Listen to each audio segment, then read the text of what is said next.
Amplify કરતી હોય. બોલો, દુઃખને એમ્પ્લીફાઈ કરે. લોકો આવાય હોય, એમ્પ્લીફાઈનો અર્થ ખબર પડે ને. અત્યારે હું બોલું છું, છેક છેલ્લે સુધી બેઠેલી વ્યક્તિ સુધી મારો આ અવાજ જાય છે. બધા બહુ ક્લિયરલી આ સાંભળે છે. શું કામ? કારણ કે એમ્પ્લીફાયર મારા અવાજને એમ્પ્લીફાઈ કરે છે, મોટો કરે. અવાજ જે હોય ને એના કરતા મોટો કરે એકદમ, અને એટલે જ પ્રત્યેક વ્યક્તિને સંભળાય છે. એમ્પ્લીફાયર અવાજને એમ્પ્લીફાઈ કરે એમ કેટલાક લોકો પોતાના દુઃખને એમ્પ્લીફાઈ કરે. એટલું મોટું દુઃખ કરી દે સાહેબ. સામેવાળી હોય સાવ નાનું, પણ રજૂ જ્યારે કરે, મેં તો કેટલાય જોયા અહીંયા જેટલા વડીલો બેઠા ને વડીલો, આપને એક એ પણ પ્રાર્થના છે, અમુક બાબત સમજો. જેમ ઉંમર થાય એમ અમુક પ્રકારની શારીરિક તકલીફો આવે જ, એનો સ્વીકાર કરો, સ્વીકાર કરો. અમુક શારીરિક તકલીફ આવે જ. તમે એવી અપેક્ષા રાખો છો 75 વર્ષની ઉંમરે તમારા ઘૂંટણ પણ બધાય કામ કરતા હોય, તમારું શરીર પરફેક્ટ કામ કરતું હોય, તમારું બ્લડ પ્રેશર નોર્મલ હોય, એવી અપેક્ષા ન રખાય. એ તો બહુ સારી વાત છે. જેમ જેમ મારી ઉંમર વધતી જાય એમ શારીરિક તકલીફો આવે. મારા દીકરાને, મારી દીકરીને, મારી વહુને વારે વારે એની વાતો કરી હું તો દુઃખી થાવ, પણ એને દુઃખી ન કરાય. જે કહું છું એ સમજો છો ને? જો દુઃખ દૂર થઈ શકતું હોય તો ચોક્કસપણે કહેવાય, પણ અમુક બાબત એવી છે કે જે દૂર થઈ શકે એમ જ નથી. પછી એની વાતો હવે શું કરવાની લાંબી લાંબી? એમ્પ્લીફાઈ કરતા બંધ થવું. દુઃખને બહુ ગાણા ગાવા નહીં, બહુ કે નહીં કરવું. અને અમુક વ્યક્તિઓ પાસે કેવું જ નહીં હો, નહીતર તમારે દુઃખ ઓછું કરવાના બદલે વધારે. અમુકને કહેવાય જ નહીં, દુઃખની વાત જ ન કરાય, કારણ કે અમુક રાહ જોઈને જ બેઠા હોય. હું તમને એક વાત કહું, વાંદરાઓની પ્રજાતિમાં, વાનર જે છે ને, વાંદરાઓ, એની પ્રજાતિમાં, એની નાતમાં, કદાચ તમને કોઈને ખબર હોય, કદાચ ખબર ન હોય, એટલે તમારા ધ્યાન પર મૂકું.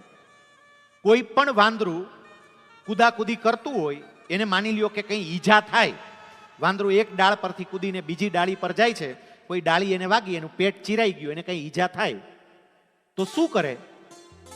એ વાંદરું છે ને થોડોક સમય માટે આખી જે વાંદરાની નાત હોય ને એના કરતા એકલું વયું જાય, જુદું રહીએ, બધાય ભેગું ન રહીએ, એકલું થઈ જાય, અલગ.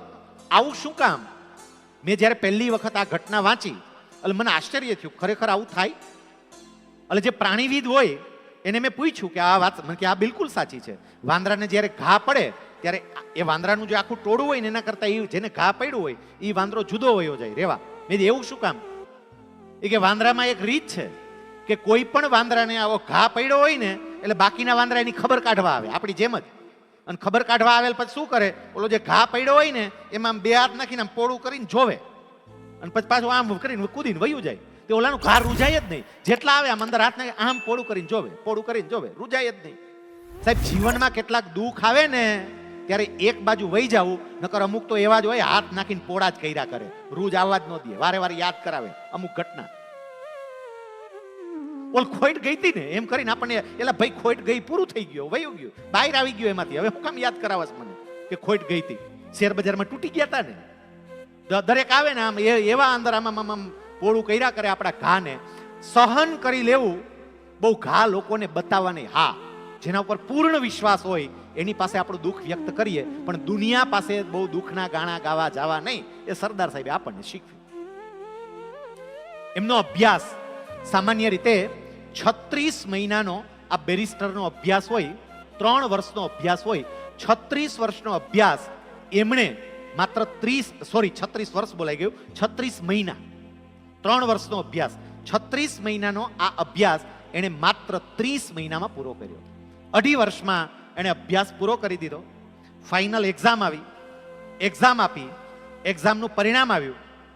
સાહેબ, એક ખેડૂત પરિવારનો દીકરો, ગામડામાંથી આવતો દીકરો, જેના પિતાને માત્ર 10 વીઘા જમીન, એવા પરિવારનો એ દીકરો વિદેશની ધરતી ઉપર ભણવા માટે જાય, જ્યાં સમગ્ર વિશ્વના અલગ અલગ દેશમાંથી વિદ્યાર્થીઓ ભણવા માટે આવે, અને એની બેચમાં જેટલા વિદ્યાર્થીઓ હતા એ તમામે તમામ વિદ્યાર્થીઓમાંથી ફર્સ્ટ ક્લાસ, ફર્સ્ટ, પહેલા નંબર સાથે પાસ થનારી વ્યક્તિ એટલે વલ્લભભાઈ ઝવેરભાઈ પટેલ. પહેલો નંબર લીધો. અને ત્યાંની પ્રણાલિકા છે, આ લોકોની પાસિંગ પરેડ થાય. એનો બધો જ અભ્યાસ પૂરો થયો એટલે હવે એની પાસિંગ પરેડ થાય, અને એ પાસિંગ પરેડમાં જે વ્યક્તિનો પહેલો નંબર આવ્યો હોય ને એ પરેડની આગેવાની લે. પરેડમાં સૌથી આગળ હોય. વલ્લભભાઈ એ પાસિંગ પરેડમાં સૌથી આગળ હતા. સૌથી આગળ વલ્લભભાઈ, પાછળ વિશ્વના અલગ અલગ દેશના વિદ્યાર્થીઓ. પાસિંગ પરેડ નીકળી. એમણે એ વખતે 50 પાઉન્ડનું ઇનામ મળ્યું હતું. 50 પાઉન્ડનું ઇનામ લાવ્યા હતા. વિદ્યાર્થી મિત્રો અહીંયા બેઠા હશે, અમુક ઓનલાઈન સાંભળતા હશે, બિઝનેસમેનો અહીંયા બેઠા છે.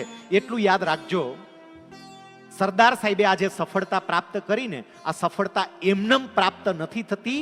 આપણી જાતને હોમી દેવી પડે, મહેનત કરવી પડે. સાહેબ એમણે રોજની 15 કલાક મહેનત કરી છે. આ 30 મહિના સુધી રોજની 15 કલાક. અને આ હું મારી સંપૂર્ણ સભાન અવસ્થામાં કહું છું. રોજની 15 કલાકની મહેનત આ કોઈ સામાન્ય બાબત નથી. અને ત્યારે એ પહેલો નંબર લાવ્યા. એક બહુ જ યુવાન વયનો છોકરો, શુભમ કરીને છોકરો છે, અને એમણે બહુ સરસ મજાનું એક કાવ્ય લખ્યું છે. આ સરદાર સાહેબની સફળતા જોઈ અને આપણને એની પંક્તિઓ યાદ આવે. એ એવું કહે છે, आज नहीं तो कल होगा, हर एक संकट का हल होगा, वो आज नहीं तो कल होगा. लोहा जितना तपता है उतनी ही ताकत भरता है. लोहा जितना तपता है उतनी ही ताकत भरता है. सोने को जितनी आग लगे वो उतना प्रखर निखरता है. हीरे पर जितनी धार लगे वो उतना खूब चमकता है. मिट्टी का बर्तन पकता है तब धुन पर खूब खनकता है. नदियों सा आदर पाना है तो पर्वत छोड़ निकलना होगा. सूरज जैसा बनना है तो सूरज जितना जलना होगा. हम क्यों सोचे राह सरल होगा, हम प्रभु के बेटे हैं, क्यों सोचे राह सरल होगा. देर लगेगी किंतु एक दिन संघर्ष हमारा सफल होगा. वो आज नहीं तो कल होगा, हर एक संकट का हल होगा. સરદાર સાહેબે સાબિત કરીને બતાવ્યું. સાહેબ નડિયાદમાં ભણતા હતા ને ત્યારે સંકલ્પ કર્યો હતો મારે બેરિસ્ટર થવું છે.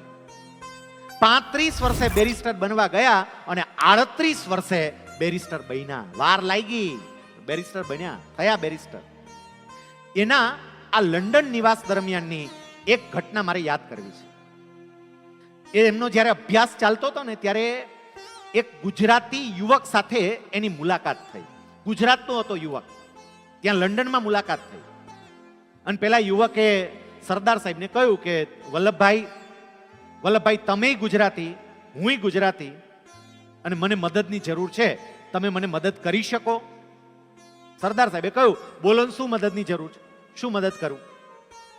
પેલી વ્યક્તિએ કહ્યું કે મને અત્યારે 75 પાઉન્ડ જોઈએ છે, થોડી મુશ્કેલી છે, 75 પાઉન્ડની જરૂર છે, તમે મને 75 પાઉન્ડની મદદ કરી શકો? અજાણી વ્યક્તિ છે, કોઈ પરિચય નહીં, માત્ર એટલી ખબર છે કે આ ગુજરાતનો છે, બીજી કોઈ ખબર નથી. સરદાર સાહેબે એક ક્ષણનો વિચાર કર્યા વગર એને 75 પાઉન્ડ આપી દીધા. વિચાર કરજો, 75 પાઉન્ડ આપી દીધા. આપણને એ દેખાય, પણ સાહેબ સ્થિતિ કેવી કે પૈસા બચાવવા માટે 15 કિલોમીટર ચાલીને જે વ્યક્તિ જાય એ વ્યક્તિ 75 પાઉન્ડ આપે ને એ મહત્વની બાબત છે. એક પાઉન્ડ બચાવે કે હું જાવ ને મને ખોટો ખર્ચો થાય તો, એટલે મારે નથી જવું. 2 પાઉન્ડ મહિનાનો પાસ હોય, 2 પાઉન્ડ નો ખર્ચે. મહિનાના 2 પાઉન્ડ બચાવવા માટે જે વ્યક્તિ ચાલીને જતી હોય એ વ્યક્તિ 75 પાઉન્ડ કોઈ અજાણી વ્યક્તિને આપી દે. કેમ? કારણ કે એને જરૂરિયાત હતી, એને તકલીફ હતી. અને તકલીફની વખતે મારી ફરજ છે કે હું મદદ કરું. સાહેબ સરદાર સાહેબ માંથી આપણે એક એ પણ શીખીએ કે જેને તકલીફ છે ને એ વ્યક્તિને મારાથી થઈ શકે મદદ કરું. કોઈનું દુઃખ દૂર કરવામાં, કોઈનું દર્દ દૂર કરવામાં, કોઈની વ્યક્તિના જીવનના પ્રશ્નોને હલ કરવામાં હું જો કોઈ ભૂમિકા ભજવી શકું એમ હોય, મારાથી કંઈ થઈ શકે એમ હોય તો હું કરું, અને એ માનવ જીવનની સાર્થકતા છે. સાહેબ એવી કેટલી બધી વ્યક્તિ આપણે અત્યારે જે પરિસરમાં અહીંયા બેઠા છીએ, મારે કેટલીક વ્યક્તિઓને યાદ કરવી છે. જે પરિસરમાં આપણે અહીંયા અત્યારે બેઠા છીએ, શ્રી કડવા પાટીદાર કન્યા કેળવણી મંડળ, સાહેબ આ સમાજના સ્થાપકો તમે જયરાજભાઈ પટેલથી શરૂ કરી અને અત્યાર સુધીની તમામ વ્યક્તિઓને લઈ લો. સાહેબ એમના વિચાર તો તમે જુઓ કે જે દીકરીઓને ભણવા માટેની વ્યવસ્થા નથી, જે દીકરીઓ પોતાની કારકિર્દી નથી બનાવી શકતી, એવી દીકરીઓ માટે આપણે કંઈક કરીએ. સાહેબ, આ લોકોએ જ્યારે સંસ્થાની સ્થાપના કરી, એમણે પોતે તો દાન આપ્યું હશે, પણ જે લોકો સંસ્થા ચલાવતા હોય ને એને ખબર હોય કે સમાજના લોકો પાસે તમારે માંગવા જવું પડે, એને વિનંતી કરવી પડે, થોડુંક આપો ને કંઈક, આ સમાજની દીકરીઓ માટે આવી સંસ્થા બનાવીએ છીએ, આપો ને. સાહેબ, પાટીદારના દીકરા માટે કોક પાસે હાથ ફેલાવો ને, એ ઘણી વખત પીડા થતી હોય, પણ આપણા આ આગેવાનોએ જોયું નથી. શરૂઆતમાં તમે જુઓ, આ બેચરભાઈ ઓથી બેઠા, કાનજી બાપા અને જયરાજ બાપા, બંને સાથે મળીને, આમ તો બધાના અંદર સહયોગ અલગ અલગ મળતા રહ્યા, પણ જયરાજ બાપાની સાથે ઉદ્ધવજી બાપા જોડાણા હતા. અને પછી આ સંસ્થાની શરૂઆત થઈ. અત્યારે બેચર બાપા છે, ત્રંબકભાઈ છે, એકે પટેલ સાહેબ છે. કોઈ પણ જાતના સ્વાર્થ વગર અમે સમાજ માટે શું કરી શકીએ? જ્યારે કોરોના આવ્યો, સાહેબ, આ સ્થળ એ બાબતનું સાક્ષી છે કે કેટલા બધા લોકોનો જીવ બચાવવામાં આ સ્થાન, આ જગ્યા એ નિમિત્ત બની છે. અહીંયા કોરોના કેર સેન્ટર એ શરૂ થયું, તો મોરબીવાસીઓ એના સાક્ષી છો. સાહેબ, રાહત દરે મોરબીના લોકોને દવાઓ મળે તો રાહત દરે મેડિકલ સ્ટોર ચલાવીએ. મોરબીના લોકો માટે લેબોરેટરી ટેસ્ટ, બહાર બહુ મોટો ખર્ચો થતો હોય, રાહત દરે લેબોરેટરી ટેસ્ટ કરાવીએ. ખોટા ખર્ચા થતા હોય, ખોટા ખર્ચા અટકે, આદર્શ લગ્નની યોજના આપીએ. 5100 રૂપિયામાં ખાલી લગ્ન થઈ જાય. સરસ. એક બાબત તમે જુઓ. અહીંથી ઉદ્ઘોષક આજે વાત કરતા હતા, આવતીકાલે ઉમા સંસ્કાર દર્શન નામનું મેગેઝિન એ લોકોની સમક્ષ મુકાશે. સાહેબ, એ વિચારી કેવો કે વૈચારિક દ્રષ્ટિએ પણ આપણે લોકોને જાગૃત કરીએ, સામાજિક રીતે, આર્થિક રીતે, આધ્યાત્મિક રીતે, ઔદ્યોગિક રીતે લોકોને માર્ગદર્શન મળી રહે. એટલે દર 3 મહિને આપણે સરસ મજાનું એક મેગઝીન બહાર પાડીએ, આપણા વિચારો લોકો સુધી પહોંચાડીએ, લોકોએ વિચારોનો લાભ લે, પોતાનું વ્યક્તિગત જીવન, વ્યાવસાયિક જીવન ઉત્કૃષ્ટ બનાવે. અનેક પ્રકારના પ્રકલ્પો સાથે આ સંસ્થા કામ કરી રહી છે. આ સાહેબ સરદાર કામ જ થઈ રહ્યું છે. જોજો, આ જે કામ થાય છે ને એ બધું સરદાર કામ. આ ગોપાલભાઈ ચમારડી બેઠા, ગઈકાલે કથાના પ્રારંભે મેં તમને એક પ્રસંગ કહ્યો હતો કે આપણે સરદાર સાહેબને કેટલા ઓળખીએ છીએ. એક સ્કૂલની અંદર, કોલેજની અંદર પત્રકાર પહોંચી અને વિદ્યાર્થીઓને અલગ અલગ પ્રશ્ન પૂછે ને એક વિદ્યાર્થીને પ્રશ્ન પૂછ્યો, ગાંધીજી કી હત્યા કિસને કી? ઓલો છોકરો જવાબ આપે, સરદાર પટેલને કી. તે એમને લાગી આવ્યું આ વિડીયો જોયો એટલે કે લોકો સરદાર પટેલને ઓળખતા નથી, અને એમણે સંકલ્પ કર્યો કે મારે 5000 મૂર્તિઓ સરદારની અલગ અલગ જગ્યાએ મૂકવી છે કે જેથી કરીને લોકો એને જોવે તો ખબર તો પડે. 2 જણાને પ્રશ્ન પૂછે કે કોણ છે, એનાથી પરિચિત તો થાય. સાહેબ, આ સેવા કાર્ય છે. 1000 દીકરીઓને પરણાવે, આ સેવા કાર્ય, સરદાર કાર્ય છે. આ નિર્શિવ ફાઉન્ડેશન. સાહેબ, તમારા ગામનું આ ખરેખર 2 દંપતી ગૌરવ છે, રોહન અને આરતી. આ બંને સાથે મળી અને મોરબીની અંદર અલગ અલગ પ્રકારના સામાજિક પ્રકલ્પો ચલાવે, કોઈ પણ જાતની અપેક્ષા વગર કે અમે સમાજ માટે શું કરી શકીએ, અમે લોકો માટે શું કરી શકીએ, અમને ફાયદો શું થાય એ નથી જોવું, લોકોને શું ફાયદો થાય એ વિચાર સાથે રોહન કે આરતી જે કામ કરતા હોય, આ સરદાર કાર્ય છે.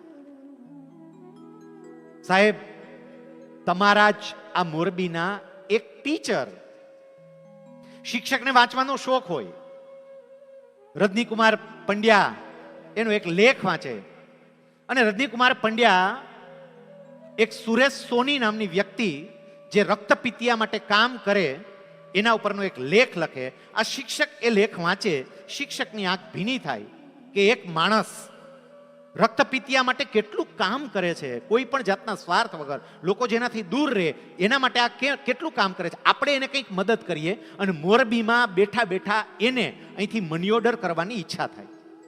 પોતાના શિક્ષક મિત્રો જોડે બેસીને વાત કરે કે મેં રજનીકુમાર પંડ્યાનો આવો એક લેખ વાંચ્યો અને મને એવું થાય છે કે હું એને મદદ કરું. શિક્ષકોને એવું થયું કે અમે મદદ કરીએ, અને તમારા મોરબીમાંથી પહેલી વખત આ સંસ્થાને 950 રૂપિયાની મદદ અહીંથી મોકલવામાં આવી. મોરબીથી મની ઓર્ડર કર્યું 950 રૂપિયાનું. આ સિરામિક વાળા અહીંયા કેટલા બધા બેઠા છે. સાહેબ, સિરામિક ઇન્ડસ્ટ્રીઝ સાથે સંકળાયેલા મિત્રો 2 બસ ભરીને એ સંસ્થાની મુલાકાતે ગયા, સંસ્થાની કામગીરી ગમી, અને આપણી આ મોરબીની સિરામિક ઇન્ડસ્ટ્રીઝના જુદા જુદા ઉદ્યોગપતિઓએ લગભગ 45 લાખ જેવી રકમ એ સંસ્થાને અર્પણ કરી. સાહેબ, આ શિક્ષક એટલે ચંદુભાઈ દલસાણિયા ગઈકાલે કથામાં હતા અને અત્યારે અહીંયા કથામાં ક્યાંક ખૂણામાં બેઠા હશે. આવી વ્યક્તિ મોટા ભાગે ખૂણામાં જ હોય. સાહેબ, અત્યાર સુધીમાં આ અહીંયા એ બેઠા છે, અત્યાર સુધીમાં 3.25 કરોડ રૂપિયા એને આ સંસ્થાને અપાવ્યા. 3.25 કરોડ, 950 રૂપિયાથી શરૂ થયું. સાહેબ, જેને કામ કરવું છે એ સરદારી કામ કરતા જ રહે છે. આ બધા સરદારી કામ છે. 1983ની સાલમાં તમારી મોરબીની સરકારી હોસ્પિટલમાં, સિવિલ હોસ્પિટલમાં એક ડોક્ટર આવ્યા. આ ભાડેસિયા સાહેબ અહીંયા બેઠા છે. આંખના સર્જન હતા. નામ એનું વીરાભાઈ કાતરિયા. સાહેબ, આંખના સર્જન તરીકે એ અહીંયા મોરબીની હોસ્પિટલમાં આવ્યા. સરકારી હોસ્પિટલમાં છે, ડોક્ટર તરીકે નોકરી કરે છે, દર મહિને પગાર મળી જાય છે. બીજું શું કરવાનું હોય? જે સમય નક્કી કર્યો હોય એ સમયે જાઓ ને પાછા આવતા રહ્યો. કેટલાક તો એવું નથી કરતા. અમુક સરકારી હોસ્પિટલમાં નોકરી કરનારા ડોક્ટરો એવાય છે કે જે સરકારી હોસ્પિટલમાં જેટલો ટાઈમ આપે ને એના કરતાં ખાનગી હોસ્પિટલમાં વધારે આપે છે. અને એની સામે તમારી આ મોરબીની પવિત્ર ભૂમિ ઉપર ડોક્ટર કાતરિયા રોજ સવારે 7 વાગ્યા પહેલા હોસ્પિટલ પહોંચી ગયા હોય અને સાંજના 7-8 વાગ્યા સુધી કામ કરે. સાહેબ, મેં આંકડા કઢાવવા માટેનો પ્રયત્ન કર્યો. એમણે જેટલો સમય અહીંયા કામ કર્યું ને, લગભગ 20 લાખ કરતા વધારે દર્દીઓની એને સેવા કરી. 20 લાખ કરતા, 2.5 લાખ કરતા વધારે એને આંખના ઓપરેશન કર્યા. રોજ સવારે 7 વાગે જતા રહે, સાંજના 7 વાગ્યા સુધી કામ કરે. તો રવિવારે તો મજા કરે કે નહીં? એક રજા મળતી હોય, રજાએ તો મજા કરવાની હોય ને. બાકી કેવી સરકારી કર્મચારીઓ મજા કરતા હોય? દલસાણિયા સાહેબ, આપણ બધા મેં સરકારમાં કામ કર્યું. કામ કરનારાય છે, કર્મયોગી સરકારમાં બહુ સારા છે, એ હું તમને કહું. અને એટલે જ સરકાર ટકતી હોય. પણ એવા લોકો છે કે સરકાર એને ગમે એટલી રજા આપે ને તો એ ઓછી જ પડે. બોલો, ગમે એટલી રજા આપે એને ઓછી જ પડે. અને કેટલાક સરકારી કર્મચારીઓએ રજાનો એક નવો પ્રકાર ગોતી લીધો. એનું નામ આપવામાં આવ્યું GL. GL નો મતલબ થાય ગુલ્લી લીવ. સરકાર એને CL આપે વર્ષની 12, એ પૂરી ન થાય એટલે આ GL મારે, ગુલ્લી લીવ. સાહેબ, આ વીરાભાઈ કાતરિયા આટલું કામ કરતા, પણ જ્યારે રજાનો દિવસ હોય ને ત્યારે આપણા મોરબી પંથકના આસપાસના ગામડામાં જઈ અને ત્યાં કેમ્પો કરે. કે ગરીબ દર્દી છે, બિચારો ભાડાના પૈસા ન ખર્ચી શકે, અહીંયા નથી આવી શકતો, કેટલાક કામમાં છે, કેટલાક આળસમાં છે, આપણે ત્યાં જાય એની આંખ ટકે. એને પોતાના જીવન દરમિયાન મોરબીના આસપાસના વિસ્તારમાં કુલ મળીને 1000 કરતા વધારે કેમ્પ કર્યા છે. 1000 કરતા વધારે કેમ્પ રજાના દિવસોમાં. અને એમાં લગભગ એને 3 લાખ જેટલા દર્દીઓની સારવાર આ રજાના દિવસોમાં કરી. સાહેબ, આ બધાય સરદાર કામ કરનારા મોરબીના તમામ લોકોને આપણે આ સરદાર પીઠ પરથી વંદન કરીએ અને એમાંથી પ્રેરણા લઈએ કે આપણે પણ આવા કામ કરીએ. આગળ આવીએ. સરદાર સાહેબ હવે બેરિસ્ટર બની અને લંડનથી ભારત આવે છે. એ જેવા ભારત આવ્યા ને એટલે એને સૌથી પહેલામાં પહેલી એક ઓફર મળી. અને ઓફર કઈ હતી? સરકારી વકીલ તરીકેની ઓફર. પબ્લિક પ્રોસિક્યુટર, સરકારી વકીલ તરીકેની એને ઓફર કરવામાં આવી. સરકારી નોકરીની ઓફર કરવામાં આવી. સામાન્ય રીતે કોઈ પણ જો આવી સારી ઓફર મળતી હોય તો એ સ્વીકારે. પણ સરદાર સાહેબે ઓફર સ્વીકારી નહોતી કે મારે સરકારી નોકરી કરવી નથી, મારે તો મારી રીતે કામ કરવું છે. અને એ વખતે સરદાર સાહેબનો ધ્યેય બહુ સ્પષ્ટ હતો. ધ્યેય પાછળથી બદલાયો છે, જે હમણાં આવશે વાત. પણ જ્યારે બેરિસ્ટર બનીને આવ્યા ને ત્યારે સરદાર સાહેબનો ધ્યેય શું હતો ખબર?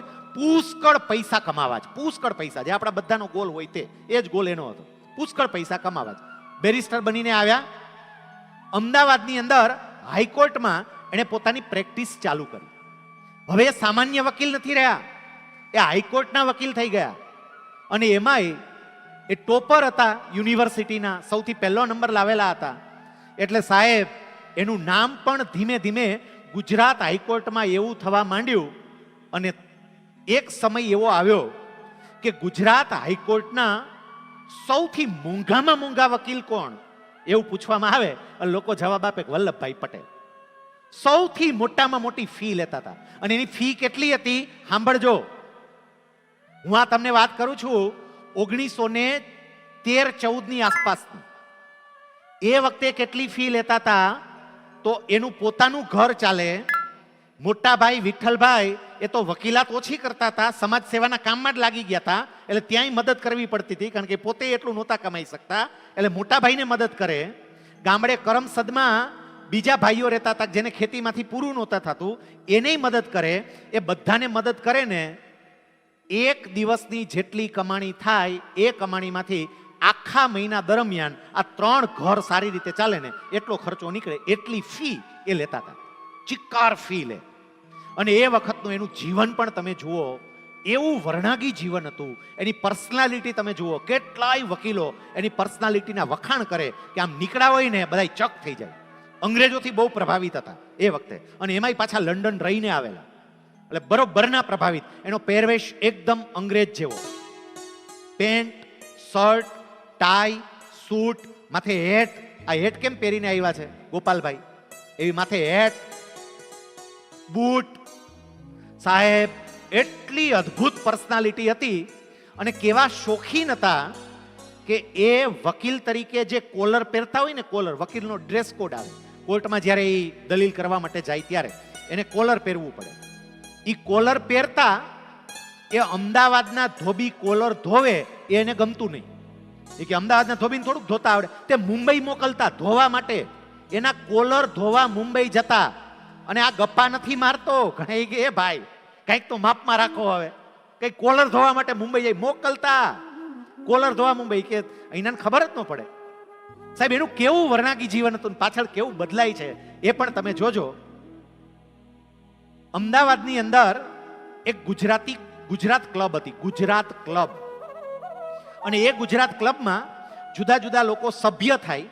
આ ગુજરાત ક્લબ એટલે શું સમજવા માટે ખાલી એટલું સમજો ને કે અત્યારે લાયન્સ ક્લબ, રોટરી ક્લબ, અલગ અલગ પ્રકારની ક્લબ હોય કે જ્યાં એના મેમ્બરો સમયાંતરે ભેગા થાય, મળે, ચા પાણી કરે, નાસ્તો કરે, વાતો કરે, ચર્ચા કરે, કોઈ બીજું સામાજિક કામ કરે.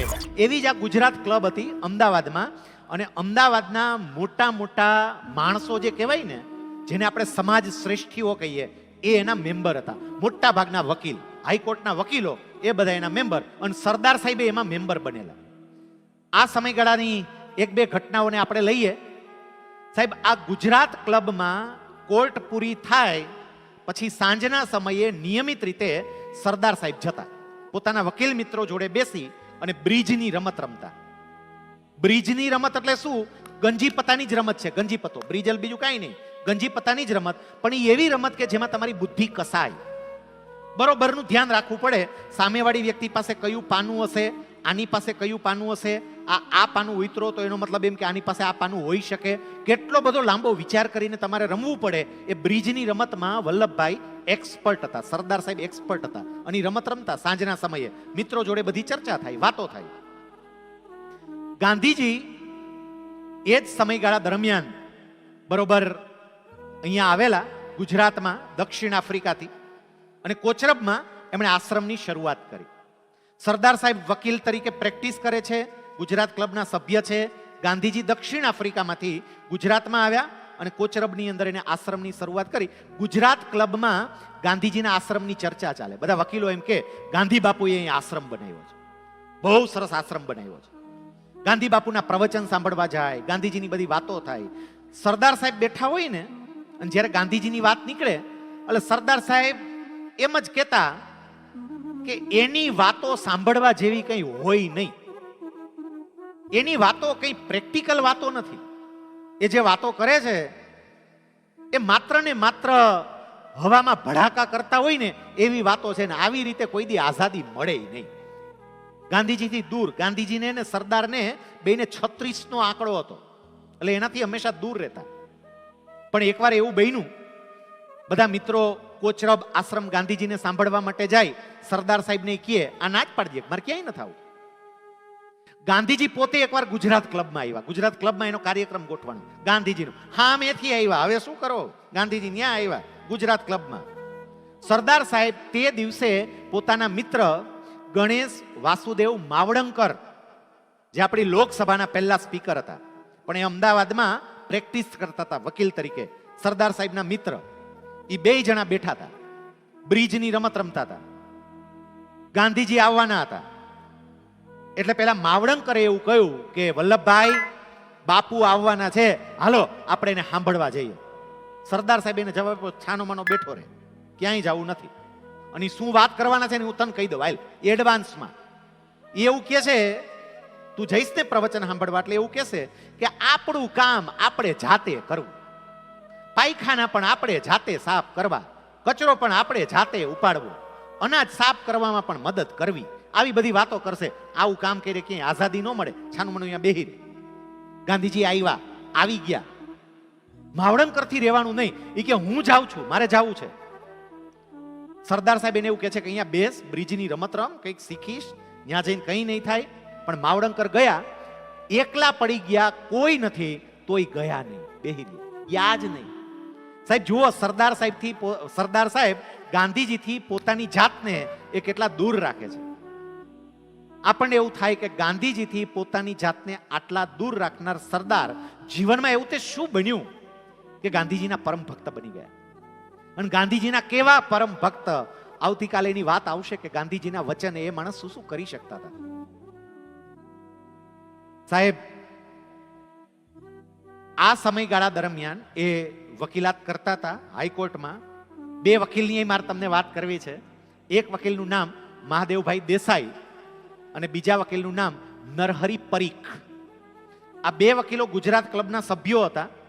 પણ એ બે કામ શું કરતા ખબર? વકીલાત તો કરતા જ, પણ વકીલાત કરવાની સાથે સાથે એ ગુજરાત ક્લબમાં ફૈબા હતા. ફૈબા, અને ફૈબા એટલે દરેકના નામ પાડે. જુદા જુદા વકીલોના એને બધાના નામ પાડેલા, અને પ્રાણીઓ ઉપરથી નામ પાડે. એક વકીલનું નામ બકરી પાડેલું, બકરી. એ બોલતા હશે એવી રીતે, વાત એવી રીતે કરતા હશે. એકનું નામ બળદ પાડેલું. અલગ અલગ આવા નામ પાડે, જુદા જુદા.